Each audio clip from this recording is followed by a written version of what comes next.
Bonjour Christelle. Bonjour Tom.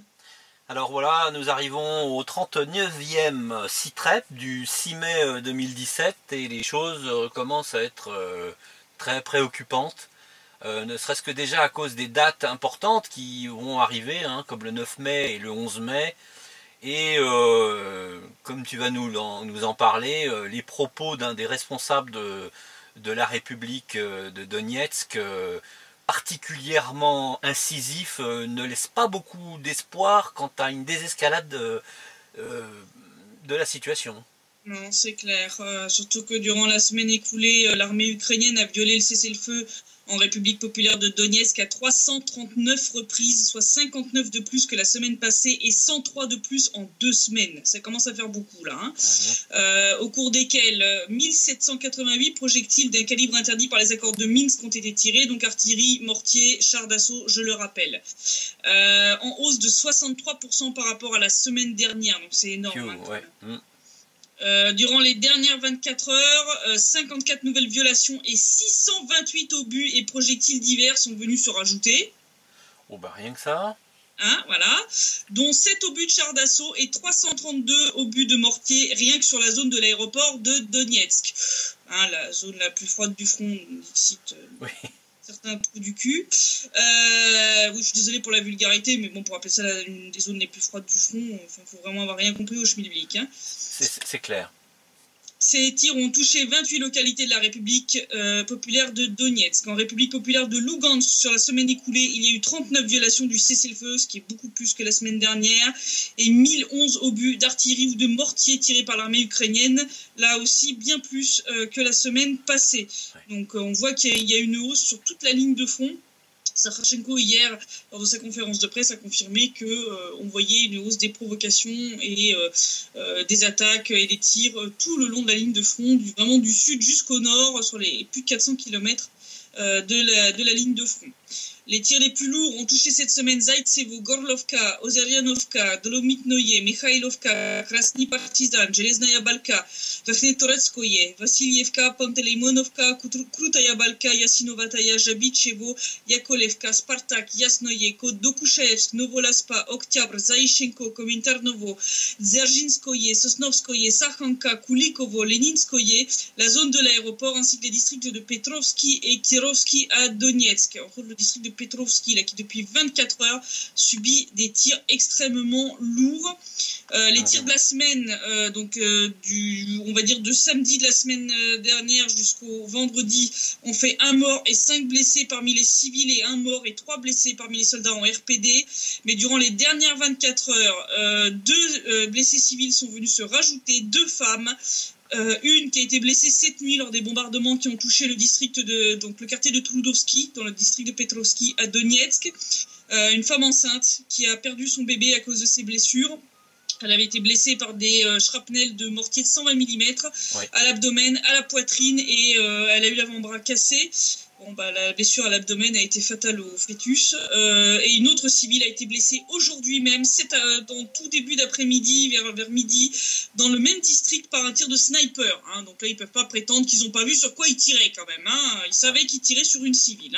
Faut arrêter les conneries. Ces bombardements ont endommagé ou détruit 38 habitations en RPD, soit près de plus du double de la semaine passée. On était à 17 la semaine passée. Et un drone de fabrication américaine a été abattu dans le sud de la RPD cette semaine. Il a été montré par Bassourine, pour bien montrer qui est-ce qui fournit le matériel à l'Ukraine. Voilà. Les preuves s'accumulent de l'implication des États-Unis militairement dans le Donbass, c'est clair, net et précis. Plus clair que ça, tu meurs, là, je crois. Les observateurs de l'OSCE ont pu retourner dans les zones de stockage de l'armée ukrainienne. Et vu ce qu'ils ont enregistré, on comprend qu'ils voulaient cacher un petit peu tout ça. Puisque face à la République populaire de Donetsk, ils ont enregistré l'absence de 153 pièces d'armement. Oui, ça fait partie des records, 153 me semble bien. Ouais, près, hein. Je crois qu'on était monté au maximum à 100, entre 160 et 180, un truc comme ça. 62 obusiers MSTAB de 152 mm, 18 canons Jetsin B de 152 mm, 3 obusiers automoteurs Gwozdika de 122 mm, 24 canons anti-char Rapira de 100 mm, 4 mortiers de 82 mm, 12 lance-roquettes multiples ouragans de 220 mm et 30 chars d'assaut. Et face à la République populaire de Lugansk, c'est 112 pièces qui sont manquantes, 10 lance-roquettes multiples BM-21 Grad de 122 mm, 15 canons automoteurs Akatia de 152 mm, 10 obusiers automoteurs Gwozdika de 122 mm, 8 obusiers tractés D30 de 122 mm, 25 mortiers de 120 mm, 12 canons anti-chars Rapira de 100 mm et 32 chars d'assaut. Bien sûr. On va pouvoir jardiner avec tout ça. Ça, c'est clair. Donc, suite au bombardement de la nuit dernière qui ont blessé une femme enceinte, Bassourine a adopté, comme on en a parlé au tout début, dans son site rep, un ton que je ne l'ai jamais vu employer depuis que je lis les rapports de situation de M. Bassourine. Donc, je vais le citer quand même pour que nos auditeurs comprennent bien que là, la tension monte et que la patience de la République populaire de Donetsk et de ses autorités s'épuise. Donc, je cite in extenso M. Bassourine. Suite au bombardement par les monstres fascistes, et je n'ai pas d'autre mot pour les décrire, de 20h40 à minuit, des bâtiments résidentiels de la localité de Trudovski, une civile, Novik Natalia Anatolievna, née en 1980, enceinte de 2 mois, a été blessée à l'abdomen. Fuyant les obus qui explosaient autour d'elle, elle a couru vers l'abri anti-bombardement, mais les tirs de mortier de 120 mm en traître des ucrofascistes touchant une maison voisine ont blessé cette pauvre femme dont un éclat à l'abdomen. Grâce aux efforts de nos soldats sur place, elle a été emmenée à l'hôpital, mais la vie de son bébé n'a pas pu être sauvée. Quel genre de bâtard êtes-vous ? Donc, il a vraiment utilisé le terme bâtard. Hein. On n'a pas interprété dans la traduction, il a vraiment utilisé quel genre de bâtard êtes-vous ? Vous tirez sur les femmes et les enfants. Vous placez des mines sur les chemins où seuls les civils marchent. Vous visez les équipes de réparation qui rétablissent le courant à la station d'épuration qui fournit l'eau de Donetsk et qui, par votre faute, est toujours privée d'électricité, afin de dissimuler les traces du génocide que vous menez contre les citoyens de notre République. Vous ouvrez le feu sans discrimination avec des chars d'assaut sur les points d'observation du CCCC, donc le Centre conjoint de contrôle et de coordination du cessez-le-feu. Mais dans le même temps, vous oubliez une chose. Nos ancêtres n'ont pas abandonné et ont repoussé les mêmes dégénérés que vous en 1945. Ne jouez pas avec le feu, vous ne pourrez pas l'éteindre. Fin de citation. Ah bah là, c'est un niveau de provocation record. Je veux dire, tirer sur une femme enceinte, ou une femme avec un sniper. Ils cherchent la provocation. Enfin, ils cherchent là, ils cherchent la merde. Là, ils cherchent la merde, mais ils vont finir par la trouver. Il faut quand même qu'ils se méfient. Ouais. D'ailleurs, ils se sentent tellement impunis que un de leurs médias, Radio Svoboda, hein, qui est payé par les USA, hein, c'est le successeur de Radio Free Europe. Hein, donc, ceux qui connaissent leur histoire. Ils ont publié une vidéo où on assiste en direct à l'explosion de la voiture de l'OSCE en République populaire de Lugansk. D'accord. Alors, la vidéo aurait été tournée depuis la zone contrôlée par Kiev, puisqu'on rappelle que le chemin emprunté par cette voiture était très près de la ligne de front. Et ce que révèle cette vidéo, c'est que la patrouille de l'OSCE était bel et bien suivie de très près par l'Ukraine. Quelqu'un côté ukrainien savait qu'il serait là et a filmé la scène. Hein, puis je parle d'images de qualité professionnelle. Hein. C'est pas des images floues, merdiques, prises avec un GSM. Non, non. C'est de la haute définition. D'accord ? Donc là, en voulant faire du sensationnel, Radio Svoboda vient de confirmer les soupçons qui pesaient sur Kiev depuis l'incident. Hein, si ce caméraman savait que les véhicules de l'OSCE seraient là et étaient postés là pour les filmer, alors l'armée ukrainienne le savait aussi. Ah oui, a fortiori même. Fortiori. Donc ça accrédite quand même la thèse d'un attentat perpétré par un groupe de sabotage ukrainien qui était parfaitement au courant du passage de la patrouille de l'OSCE à cet endroit précis. Hein, donc faut arrêter de prendre les gens pour des cons. Mais c'est bien, on va garder toutes ces petites preuves, ça sera utile le moment venu. Sans compter que la famille de l'observateur qui a été tué, bien qu'elle soit américaine, pourrait très bien aussi déranger ou gêner en tout cas Kiev. Hein. Voilà. Ces groupes de sabotage reconnaissance, d'ailleurs certains semblent avoir été formés pour perpétrer des attentats lors des célébrations du 9 mai, donc je rappelle qu'il est le jour de la victoire. Ouais. Donc il y a une crainte en République populaire de Lougansk d'attentats contre les infrastructures vitales. Les autorités ont appelé la population civile à la vigilance et à signaler toute personne ou colis suspect. L'armée ukrainienne, bon, elle de son côté se décompose toujours à vue d'œil. Hein, ouais. Entre les épidémies, parce que le matériel qui est censé servir à laver le linge, il est revendu en douce, donc les conditions d'hygiène sont déplorables, la chaleur est arrivée très rapidement.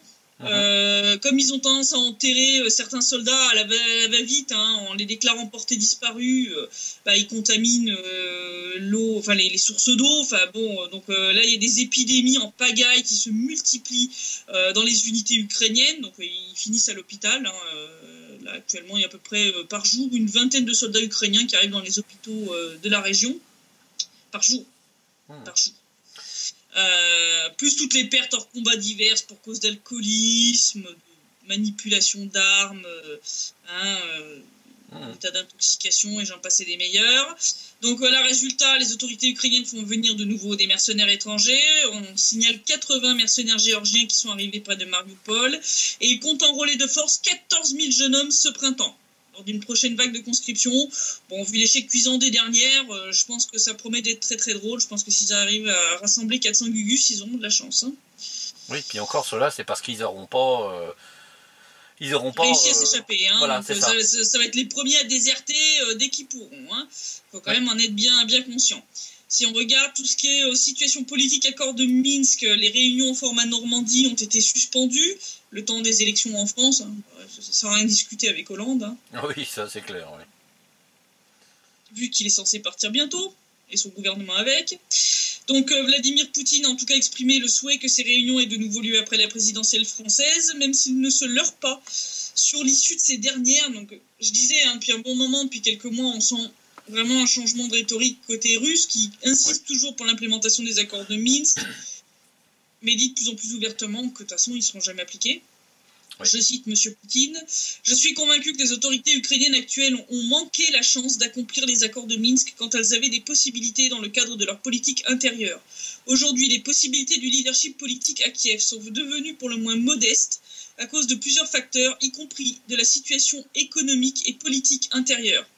Toutefois, il faut poursuivre nos efforts dans le format Normandie, surtout dans le cadre des accords conclus. » On voit bien on insiste pour la forme, mais en gros, il dit bien qu'ils ont loupé le coche et que ça sera impossible à appliquer. Il a aussi parlé de toutes ces hypothèses foireuses sur la possibilité de nouveaux accords. Hein, en gros, on jette Minsk et puis on essaye autre chose. Bon, le président russe a dit clairement qu'il ne faut pas préparer de nouveaux projets alors que les accords précédents n'ont pas porté leurs fruits. En clair, vous appliquez ce que vous avez signé. On ne fera pas un Minsk 3 ou un Minsk 2 avec des variantes ou je ne sais pas quoi. Vous avez signé un truc, vous l'appliquez, point barre. Je pense qu'il doit pressentir aussi peut-être... parce que là, en ce moment, ça devient ubuesque, hein, les fraudes. Moi, j'appelle ça des fraudes, hein, parce que c'est tellement devenu massif que je vois pas comment on peut qualifier ça autrement. La victoire, donc, presque évidente de Macron, avec ses déclarations précédentes qui sont russophobe, ou en tout cas hostile, ou hostile. Je pense que Poutine n'a pas l'intention de laisser ou lâcher la bride, parce que il sait qu'il aura affaire en face à quelqu'un qui va faire du Hollande bis, peut-être même bis au carré. Hein, c'est ça, quoi.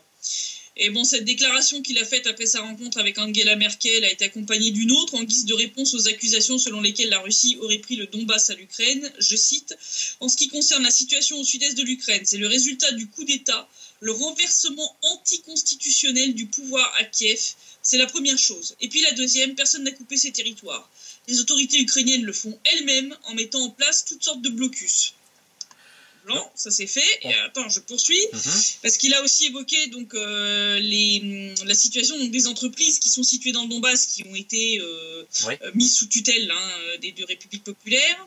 Je cite, personne n'a enlevé ces entreprises de leurs propriétaires légitimes, mais comme elles se trouvaient sur les territoires des républiques autoproclamées et donc étaient dépourvues de possibilités, et je voudrais le souligner, de recevoir des matériaux du territoire ukrainien et d'exporter les produits sur le territoire ukrainien, les gens qui y travaillaient n'avaient pas d'autre choix que d'introduire un mode d'autogestion temporaire pour pouvoir survivre.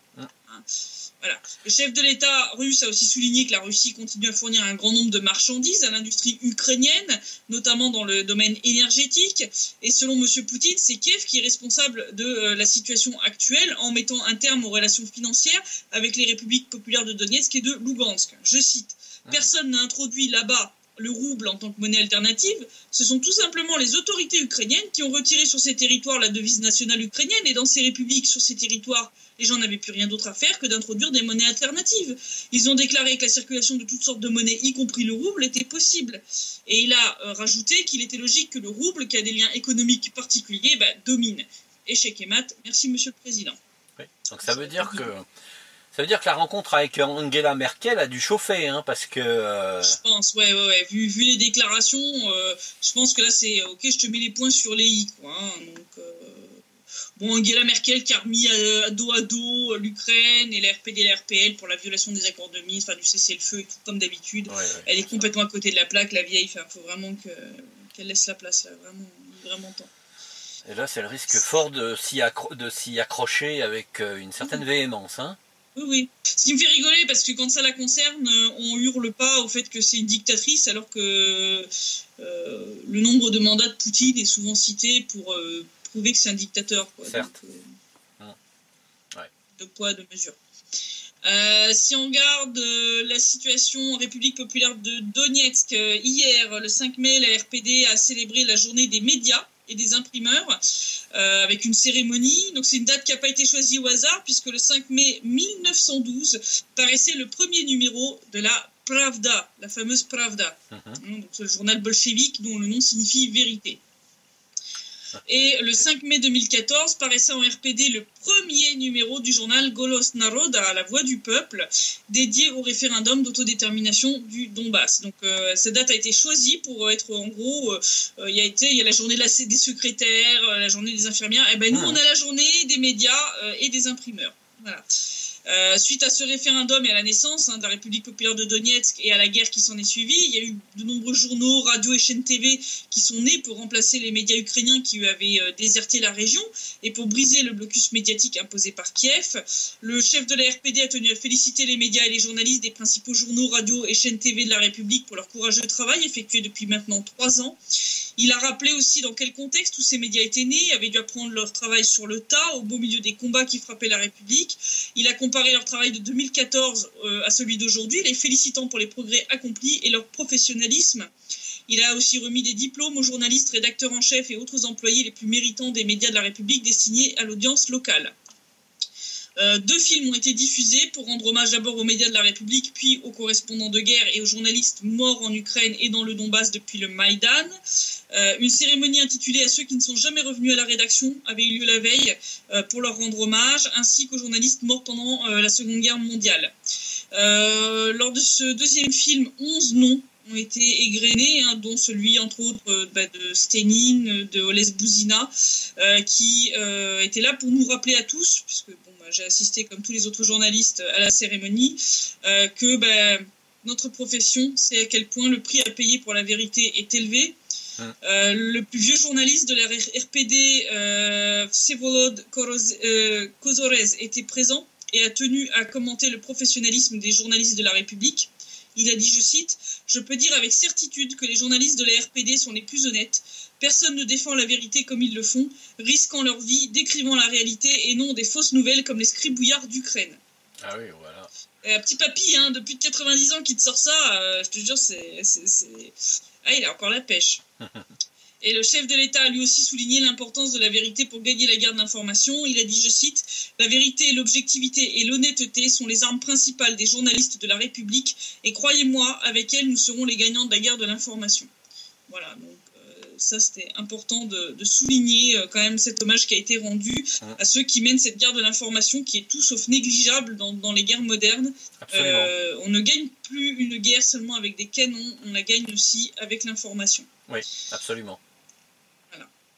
D'ailleurs, la preuve, si on regarde l'évolution de la situation en Ukraine, cette semaine avait lieu aussi l'anniversaire du massacre d'Odessa, du 2 mai 2014.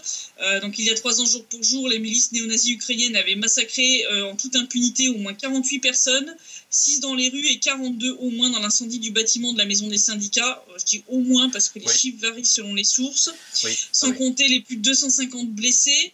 3 ans après, malgré toutes les vidéos qui circulent sur YouTube, les assassins courent toujours, aucun n'a été mis en examen, aucun n'a été arrêté.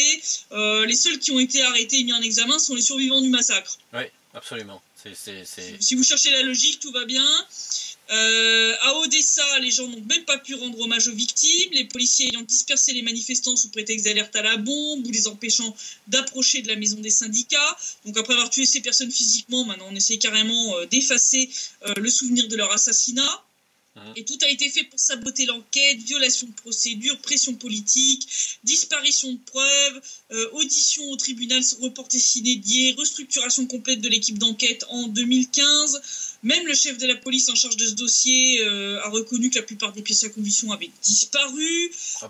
Vladimir Poutine a aussi d'ailleurs dénoncé cette semaine, le 2 mai même, le fait que les coupables n'aient toujours pas été punis. Les survivants qui sont en prison depuis 3 ans voient leur détention provisoire prolongée indéfiniment sans rien que vienne étayer ces décisions. La dernière date du 13 février de cette année, et ils sont là que pour les affrontements qui ont eu lieu entre les manifestants antifascistes et les manifestants néo-nazis. Ils sont même pas suspectés d'avoir tué ceux qui se trouvaient dans la maison des syndicats. Ceux-là, par contre, ils sont tous libres comme l'air. Tous les néo-nazis là, qui ont mis le feu, qui ont tiré sur les gens qui sautaient des fenêtres, eux, ils sont inquiétés par personne. Tirer ou massacrer les gens qui sautaient par les fenêtres. Massacrer les gens qui sautaient par les fenêtres.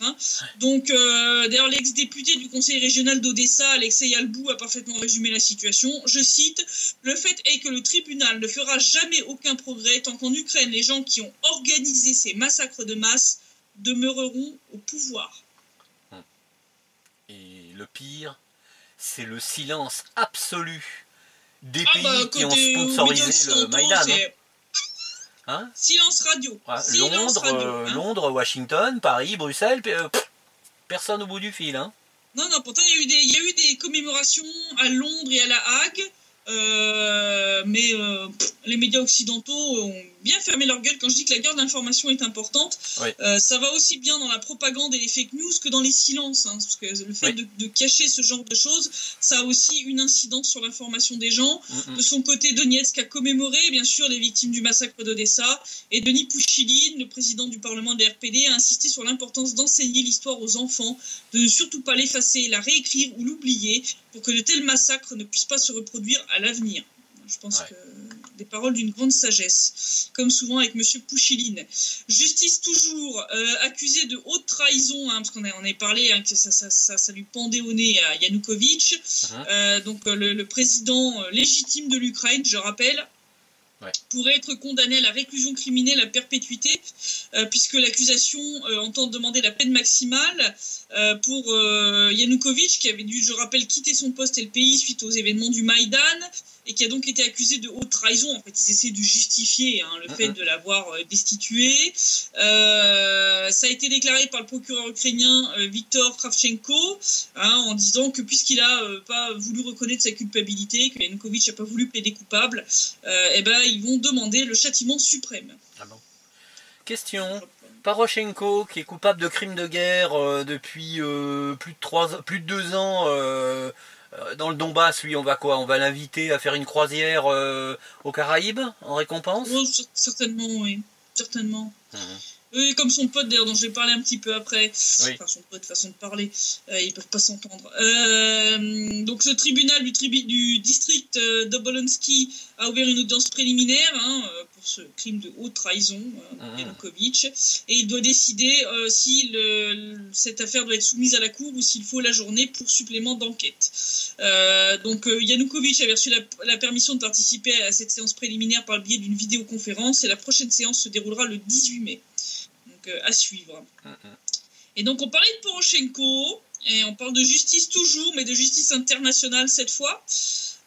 Puisque depuis des mois, le comité d'enquête russe chargé d'enquêter sur les crimes commis contre des soldats russes pendant la première guerre de Tchétchénie, oui. Depuis un petit moment, ce comité avait quand même accusé Yatsenyuk, ce cher Arseny Yatsenyuk, ex-soi-disant premier ministre ukrainien, d'avoir commis des crimes de guerre là-bas au sein d'un groupe de nationalistes ukrainiens qui combattaient aux côtés des islamistes tchétchènes de 1994 à 1995. Donc il semble qu'ils ont maintenant assez d'éléments. Ils ont déclaré qu'il avait participé à au moins 2 affrontements armés qui ont eu lieu le 31 décembre 1994 sur la place Minutka à Grozny et en février 1995 près de l'hôpital numéro 9 de Grozny toujours.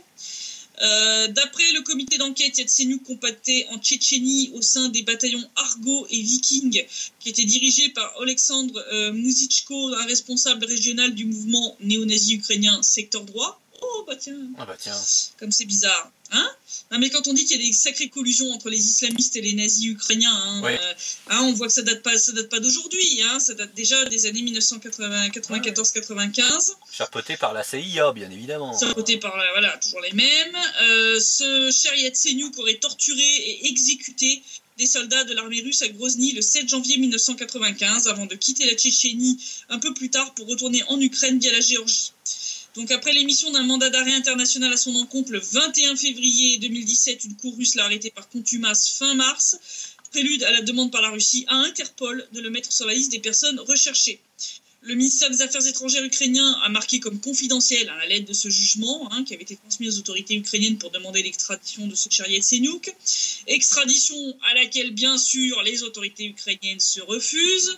La confidentialité imposée à ce dossier empêche quiconque d'obtenir les documents qui, d'après les autorités ukrainiennes, tiens-toi bien, pourraient potentiellement porter préjudice aux intérêts nationaux et à l'intégrité territoriale de l'Ukraine. Rien moins que ça. Oui, bien sûr. C'est sûr qu'avoir eu un criminel de guerre, adepte de la torture et des exécutions sommaires comme soi-disant ex-premier ministre, ça risque de pas faire du bien à la réputation déjà bien sale de l'Ukraine post-Maïdan. Ah ça fait désordre, Oui, ça fait désordre, c'est clair. Voilà, donc il semble que pour le moment Interpol soit pas très très chaud, ils ont l'air de traîner les pieds pour mettre Yatsenyuk sur la liste des personnes recherchées. Ouais. Bon, faut dire que l'ex-premier ministre ukrainien a été le chouchou des États-Unis lors du Maïdan, on se souviendra de cette fameuse phrase de Miss Nuland, Fuck the EU et Yats est notre homme. Voilà, ceci expliquant sans cela. Et puis Interpol n'est pas tellement... à Miami pour le moment, cette espèce d'enfoiré. Comment ? Il est en Floride, cet enfoiré, il se dort la pilule à Miami. Voilà. Non, puis Interpol a pas toujours brillé par son indépendance non plus, donc voilà. Si on regarde la situation économique de l'Ukraine, la Banque mondiale vient d'accorder un crédit de 150 millions de dollars, soi-disant destiné à développer les PME ukrainiennes qui ont du mal à avoir accès aux emprunts. Le but est officiellement destiné à développer les PME exportatrices et donc de promouvoir les exportations ukrainiennes. La banque envisageait auparavant d'accorder à l'Ukraine un emprunt selon une procédure accélérée, mais la décision avait été reportée suite au report de la tranche d'1 milliard du FMI qui finalement a été débloqué. Problème, l'annonce officielle de la Banque mondiale dit que l'argent accordé devrait être consacré à des projets en matière d'approvisionnement en eau ou énergie, chauffage, construction routière et de santé. Ouais. Je vois pas bien qu'est-ce que ça a à foutre avec les PME exportatrices du pays. Ouais. Et en quoi ça va les aider. Moi, vu comme je le vois de mon petit coin, je pense que ça va surtout finir dans les poches de quelques corrompus, puis personne d'autre n'en verra la couleur de ce pognon. Absolument, ouais, c'est plutôt ça, ouais. Parce que là, il n'y a pas d'exportation possible, c'est de l'importation au pire. Et oui, je vois pas... c'est un peu n'importe quoi. D'ailleurs, la situation en Ukraine est telle que les gens fuient le pays de plus en plus, c'est vraiment catastrophique. Pour donner une petite idée, à l'échelle de quelques pays qui reçoivent des migrants ukrainiens, entre autres en Estonie, le nombre de citoyens ukrainiens arrivés pour y travailler est en plein boom. Si en 2016, leur nombre s'élevait à 1226 personnes, au 25 avril 2017, il égale déjà les 1264. Donc en clair, en 4 premiers mois de 2017, le nombre d'Ukrainiens employés temporairement en Estonie est déjà plus élevé que sur l'ensemble de l'année 2016. Ah oui. Ça s'appelle une hémorragie. Hein. En 4 mois. Donc là, le président de la Confédération des employeurs estoniens a tiré la sonnette d'alarme en disant qu'il fallait revoir le quota d'entrée parce que sans ça, ça allait être vraiment la folie, quoi. Que voilà, le nombre d'Ukrainiens travaillant illégalement allait augmenter de manière exponentielle. Ouais. La Lituanie aussi fait face à une véritable invasion de travailleurs ukrainiens. Une enquête journalistique a révélé que les Ukrainiens comptent pour près de 60% de tous les travailleurs étrangers en Lituanie en 2016. Ah oui, 110 long. 60%, c'est énorme. C'est des petits pays en plus. Hein. Oui, oui. Donc ils ne pourront pas en absorber des tonnes. Hein. Donc je te laisse imaginer la Pologne, la Hongrie, la Roumanie. Ça doit être une catastrophe. Mais bon, ces travailleurs ukrainiens sont souvent victimes de fraude. Entre autres en Lituanie, un réseau mafieux a l'air de sévir. Hein. Les autorités sont au courant. Les médiateurs s'arrogent les revenus des travailleurs et ne laissent aux victimes qu'une bouchée de pain. Hein. Ça rappelle les méthodes des prostituées d'Europe de l'Est qui sont amenées en Europe de l'Ouest depuis des années. C'est les mêmes pratiques, c'est les mêmes techniques. Je vais oser une question. Je vais oser une question. Ce serait pas les Russes des fois? Ce serait pas la faute des Russes encore? Oh, bah certainement, on va dire que c'est de la faute à Poutine, certainement. Ouais. Et il n'y a pas que les pays baltes ou les pays d'Europe de l'Est qui voient une immigration ukrainienne de plus en plus massive. L'ouest de l'Europe est aussi touché, comme le montre cette arrestation au Royaume-Uni de 7 Ukrainiens qui avaient franchi illégalement la frontière. Ils ont été interpellés le 30 avril au large des côtes britanniques. Les gardes-côtes avaient reçu un signal de détresse de leurs voiliers, après quoi les sauveteurs ont été envoyés et ils ont constaté que le bateau s'était échoué à l'embouchure d'un fleuve dans la région de la ville d'Orford. Donc les 7 Ukrainiens ont été emmenés au poste de police pour interrogatoire avant certainement de devoir repartir pour l'Ukraine. Ah oui. On voit bien qu'ils n'ont pas envie de rester dans leur pays quand même. Hein. Je crois que la chute démographique de l'Ukraine n'est pas finie. Hein. Oui. Et quand on voit la situation chez eux, on le comprend, puisque j'ai 2 pendant ce temps-là à Kiev. Oh. Alors un qui concerne l'Eurovision, qui s'annonce toujours pas sous les meilleurs auspices, puisque après les problèmes de métro et de sans-abri, à quelques jours du début du concours, c'est un crime un petit peu particulier qui a eu lieu à Kiev. Quelqu'un a volé la lettre N de l'enseigne Eurovision, qui se trouve tout près du centre des expositions où doit avoir lieu la compétition, à partir du 7 mai. Donc certains sur Twitter ironisent déjà sur ce vol et se demandent combien de lettres il restera à la fin du concours. Ah oui. Il y en a qui ont l'air de dire que ça ne va pas s'arrêter là. Comme quoi, il y a quand même des gens qui sont quand même bien conscients de l'état de délabrement de la société ukrainienne et qui se doutent que l'enseigne finira complètement dépecée par les voleurs. Hein. Remarque, ça fera économiser des frais de démontage. Oui, c'est pas faux. Oui.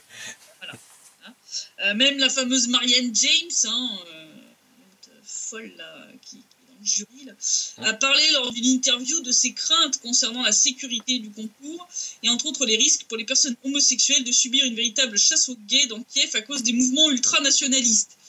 Non mais quand je dis qu'il y a tellement de merde en Ukraine qu'ils n'arrivent plus à le cacher sous le tapis, ça c'est paru dans des médias mainstream, occidentaux. Bon, bien sûr, ils ont mêlé la Russie à cette histoire en disant qu'en Tchétchénie aussi, ils faisaient la chasse aux gays, mais ils sont obligés maintenant de commencer à reconnaître qu'il y a quand même des gros problèmes de sécurité en Ukraine, quoi.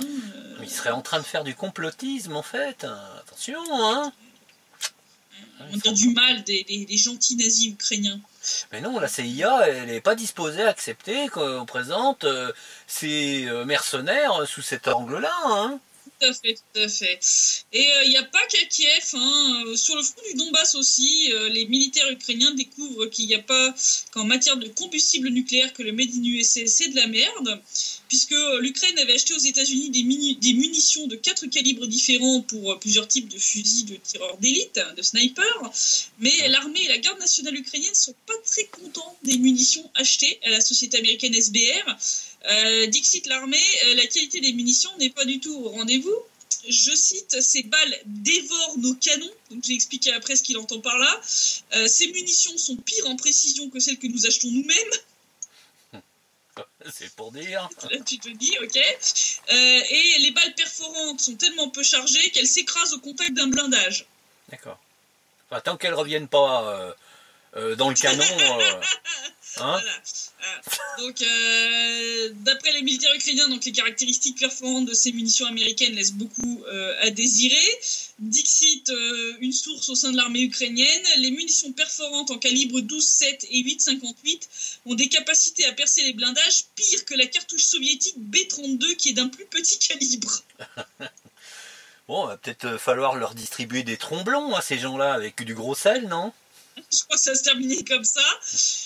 Les militaires ukrainiens ont aussi découvert que le taux de cuivre dans les munitions est inférieur à celui qui est nécessaire, ce qui explique pourquoi en fait ces balles sont plus dures en fait qu'est-ce qu'elles devraient. Résultat, elles abîment l'âme du canon. En fait, quand ils dévorent nos canons, c'est ça. C'est en fait les balles sont trop dures, donc en fait elles bousillent en fait l'intérieur du canon. Elles raclent. Elles raclent et résultat, les canons ont une durée de vie qui est réduite à 1 millier de coups de feu. Les canons, le diamètre intérieur grossit parce que à chaque fois la balle passe, elle racle une partie. Elle arrache tout. Elle arrache tout. Donc 1000 coups de feu, tu vas pas bien loin avec ça quand même. Hein. Même si c'est que du fusil de sniper et pas de la Kalachnikov. Je veux dire, 1000 coups de feu, c'est rien. Hein. Je veux dire, entre les entraînements et les tirs sur le champ de bataille, ça va vite. Hein. Donc ils sont bons pour remplacer les canons sans arrêt. Et en plus, pour rajouter par-dessus, les cartouches ne sont pas assez étanches, donc l'eau s'infiltre dans la douille, humidifie la poudre. Ah oui, du coup, c'est interdiction de cracher, interdiction de postillonner, parce que là, la cartouche, elle est morte, quoi. C'est ça que ça veut dire. Hein. Là, c'est vraiment, donc résultat, les balles sont défectueuses, parce qu'une fois que ta poudre, elle est mouillée... ah bah là, c'est fini, oui. C'est fini, hein. Donc... je rappelle que fin mars, donc le ministre ukrainien de la Défense, Stepan Poltorak, avait déclaré que les forces armées du pays faisaient face à une pénurie de certains types de munitions et que n'étant pas produites en Ukraine, il était prévu de reconstituer les stocks en les achetant à l'étranger. On voit que c'était une idée brillante, il n'y a pas à dire. Je rappelle que l'usine de munitions qui fournissait auparavant l'Ukraine, elle est à Lugansk. Ah bah oui, forcément, ça ne fait pas. Hein. Voilà. Et actuellement, depuis qu'elle a été relancée il y a plus d'1 an maintenant, elle alimente nos armées. Voilà. Bah, encore une fois, on a des brillants stratèges du côté de Kiev, quoi. Hein. Voilà, comme d'habitude. Hein. Donc, là, la semaine qui vient, vont avoir lieu les commémorations pour le jour de la victoire, le jour de la République, en République populaire de Donetsk, donc les 9 et 11 mai. Le 8 mai, c'est célébration à Saour-Mogila, la fameuse colline où avaient lieu des combats extrêmement acharnés, et pendant la Seconde Guerre mondiale et pendant la guerre du Donbass. Donc ça va être une semaine très très chargée, avec bien sûr beaucoup de craintes d'une escalade des provocations, des bombardements, les risques d'attentats terroristes, on ne peut pas exclure, connaissant les méthodes de Kiev. Donc, situation à surveiller très très près. Je vais être très très occupée puisque je vais couvrir les événements de la semaine. Ouais. Mais on sent bien que les tirs sur des femmes civiles par des snipers, etc., on revient à la situation qu'on avait eue fin janvier, début février, où on avait aussi assisté à ce genre de tirs sur des civils, quasiment dans le même district, juste avant l'escalade qu'on avait connue. Donc je pense que ça va dégénérer. Ouais, parce que sauf que là, c'est ce que j'allais dire. Hein, à l'époque, c'était au mois de janvier, on était encore en hiver, il faisait froid, la pluie, la neige. Là, il fait chaud, il fait sec jusqu'ici. On voit que l'armée ukrainienne commence à avoir des très très gros soucis d'épidémie, de pertes hors combat, des déserteurs à tir larigot. On le voit bien avec ce qui s'est passé avec cet incident avec la voiture de l'OSCE où ils essayent maintenant ils ont poussé encore d'un cran au niveau des provocations. On a vu qu'ils avaient placé plein de mines, de pièges, on a eu des blessés parmi les civils, donc on en avait parlé la semaine dernière, dû à ces pièges et ces mines qui ont été installées un peu partout. Donc on voit bien qu'il y a vraiment une volonté de faire monter la tension. Pourquoi ? Parce que la situation économique en Ukraine s'effondre de plus en plus. La société ukrainienne se casse la gueule. Je veux dire, quand tu vois qu'ils ne sont même pas foutus de laisser le sigle Eurovision en entier juste à côté de l'endroit où va avoir lieu le concours. Donc ça te laisse imaginer, à quelques jours du début du concours, le niveau de sécurité aux abords du centre des expositions. C'est une catastrophe. C'est une catastrophe. Donc un pays qui en est là, je veux dire que même la Marianne James est en train de te dire, moi ce qui me fait peur, c'est qu'il y ait des nazis dans des 4x4 avec des battes de baseball qui vont faire de la chasse au PD. Ça donne quand même une bonne idée de l'image de l'Ukraine quand même. Ouais. Bon. Quand ton pays a une image comme ça, que ton ex-premier ministre est poursuivi pour torture et exécution sommaire lors de la première guerre de Tchétchénie aux côtés d'islamistes, enfin bon, à un moment, je sais bien que la propagande occidentale est lâchée à plein régime pour essayer de blanchir Kiev, mais franchement... Là même avec du vanish, vous n'allez pas arriver à rattraper le truc là, les mecs. Franchement, c'est tellement énorme que vous pouvez plus le cacher sous le tapis. Il faut arrêter les conneries. Donc il y a un moment où ça va craquer. Et ouais, si Macron passe président, c'est clair. Là. C'est l'angoisse, c'est la peur, et peut-être qu'il faut y passer. Il faut en passer par là, et pour que enfin le Donbass puisse se tourner vers l'avenir avec sérénité. Malheureusement, après un gros clash, un énorme clash. On verra ça. Donc on va voir. Situation à suivre, et j'espère seulement à la semaine prochaine pour le prochain site-rep. Ça marche. Merci Christelle. À samedi prochain. Au revoir. À samedi prochain. Au revoir. Merci, au revoir.